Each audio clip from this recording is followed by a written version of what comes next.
Yes. So, any FOIL, quote-unquote, requests for the federal government are FOIA requests with an A, and all the information about that is available at foia.gov and submitted through there. And you can go through and click which agency you like. But I can tell you right now, Congress isn't covered under that, and representatives' personal calendar certainly isn't covered under that for very strict security purposes. Security purposes? Mm-hmm. Like who she's meeting with? Well, who she's meeting with is available on her social media as posted every day, but you can't send a representative's calendar out because we get death threats, once a month. No, in Florida, you just go up to your state senator's office and ask them to print you out a copy, and then they do so. Well, I'm not familiar with how it works in the state senate, but I'm just trying to let you know how it works in Congress and assist you in going through foia.gov to submit any requests you'd like. Well, I don't know if you're familiar with these laws, but it doesn't require being submitted through their web pages. Anybody that I place it upon, it's their obligation to submit it. So you can either submit it or not submit it. That's that's on you, and that's on the Congresswoman if that's how she wants to handle open government.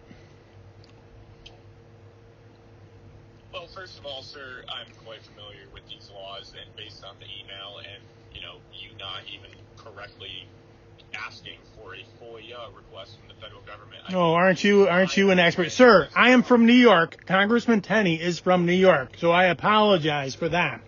But I asked for the FOIL to be submitted, and so if you don't want to submit it, then you don't submit it. But legally, it has to be responded to, and then you can deny it, but it has to be in writing. We are not subject to FOIA requests. Mm-hmm.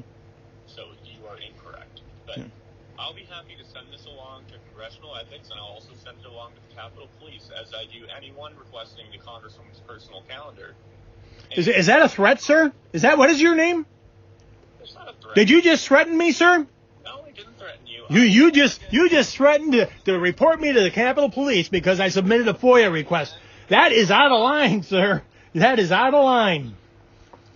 You going to report me to the FBI too? No. I'm just following proper procedure. Sir, you're not a good look for your Congresswoman. Okay. All right. Is there anything else? I just want to know, yes or no, are you going to submit that FOIA request? I am going to submit this to any appropriate authority that I deem necessary. Oh yeah, and what might that be? What's the purpose of asking for the calendar if you want to go and ask a bunch of questions of each other? Why do you want to know the Congresswoman's personal calendar? Because I want to see her stance on open government, and I think you've answered my question. She's the most transparent member of Congress. Well, then she should prove it. Talk is one thing, action is another. Whose calendar do you have? Who else's calendar do you have? You got all kinds of Congress people's calendar. You're just going around asking for them. Actually, I'm not, but I am. But this is a test, yes. If I were she, and I represented the people, I would want the people to know the good work that I'm doing. Instead of having clandestine meetings to collect money on the side. We know Nancy Pelosi. How did she become multi-millionaire? By collecting money from the outside. I'm just checking to see how forthright our Congresswoman is. I actually voted for her, to tell you the truth. But I don't believe you did, because you don't live in a district that she's ever represented. But that's not true, sir. You don't know where I live, because obviously you didn't do enough research. I sent a FOIA request that gave you my entire information. That address is my brokerage, sir. That's not where I live. It's not where I vote from. Okay. Mr. Expert. If you're going to do a background check on anybody who's asking for a FOIA request, which seems kind of... I didn't do it. I read your email. Mm-hmm. And now you're going to report me to the Capitol Police. Nope. I'm going to send your email along like you requested to the people who can go ahead and decide if I need to send you her calendar or not. Mm-hmm. And I'm telling you right now, I've been through this a million times, and it's not subject to FOIA requests. Mm-hmm. I was trying to be nice and give you the courtesy of giving me the call. Oh, I appreciate that. I can Well, no, I think it is you. In fact, before I got to you, I talked to a couple of your aides. Actually, the second one was pretty good. Actually, I talked to 3 of them, and the second one, it was like she was trying to get my ID because I'm trying to submit a FOIA request. But the thing is that open meetings law, for example, our state senators, they make that law, and so they make the law to make it so they don't have to be accountable. So FOIA isn't just about the technicalities of the law. Because there's right and there's wrong, and then there's the law. So she has an opportunity to do what's right, and she can hide behind the law if she wants to, and that's what it is I'm trying to find out. Is she going to hide behind a law that she probably participated in creating, so that she won't be accountable to the public? That's what it is that I'm trying to find out.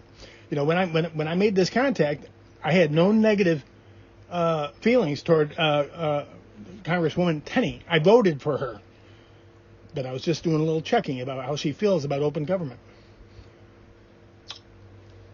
Okay, I understand that, and I hope that you would understand, sir, that every single day we receive thousands of correspondence. Many times they include death threats. We recently had, not constituents, but people show up to our office with weapons. We've had to contact the police, so had message into our office saying that they hope the Congresswoman's Marine son comes home in a body bag and that they were going to make shirtless. So I just hope that you understand that we're being cautious about a calendar that discloses where someone who's been target of a lot of public vitriol and many, many, many death threats is not just out in the ether. Mm-hmm. If you'd like to learn about the Congresswoman's work and her meetings, we publish every meeting on her social media. We also do a weekly newsletter that recaps all the work she's done, every vote she took in Congress. She's the only member of Congress in the country to explain every vote in detail on her website and all of her social media pages. She's certainly committed to transparency, but as a member of her staff, I have an obligation to try and keep her safe. And I think that if you respected that, you would understand why there is some hesitancy and concern when we get someone who is somewhat hostilely asking for her calendar. Yeah. Well, you asked me, who I've been calling around. The reason that I called today is because I had donated money to a Democrat running for state senator in the past. Now he's running for congressman. His name is Mannion. And he called me up because apparently I'd given him money at one point in time for whatever reason. And he was soliciting me for money. So I had previously foiled his calendar, and I got all these responses from these lawyers and stuff with all this legalese. So I thought, to be fair, I should see how the Republicans would respond to the same request. That's why I contacted you. I didn't want to be picking on the Democrats necessarily. Yeah, I guess that makes sense. And I'd kind of be curious too, and to properly execute your experiment, it would be to go through a state person, because we just have we have such a different lay of the land than they do. Mm-hmm. And when there's people parked in front of Claudia's house for hours on end with video cameras, people who are asking about her private information, it's very scary for us. So we try to treat it appropriately. And I didn't mean to come across as hostile towards you, but you never know what you're going to get. I've had people threaten to kill me on the phone. So you're not. I appreciate. I do. That's why I kind of wasn't warm and fuzzy with you. Yeah. But if you do want to know ever about events or whatnot she's doing in the area, we're definitely not opposed to talking about public appearances and everything. We just don't. We can't put down in writing where she's going to be and when for her whole month, because that could very well be dangerous for her. Yeah, I can appreciate that, and part of why it is that I do this is that it's an opportunity to learn how the folks respond. But I want to tell you why I actually did all this is because I participate in New York State assessment matters, and the judges that handle the administrative judges that handle these cases will not allow me to record these hearings. There's nothing more public than an assessment matter, and the court is basically making their own rules to stymie my First Amendment right. And the administrative judge told me that I am not a legitimate member of the press. If the guy doesn't understand the Constitution, the government cannot regulate the press or determine who is a legitimate press or not. If they decide CNN is not appropriate. That's right, and that's why I'm doing this, because these judges are not accountable to anyone, and it's just outrageous. And I done make over 300 of these cases, and they were always in a conference room with an assessor and me and the hearing officer. So as soon as I asked to record it, it's in a courtroom, and I'm surrounded by cops, hovering over me to make certain I'm not recording anything. Does that strike you? And that's why it is that I'm doing this, because because it just seems to be a problem from top to bottom. Nobody wants to be accountable to the public. There's nothing more public than assessment matters.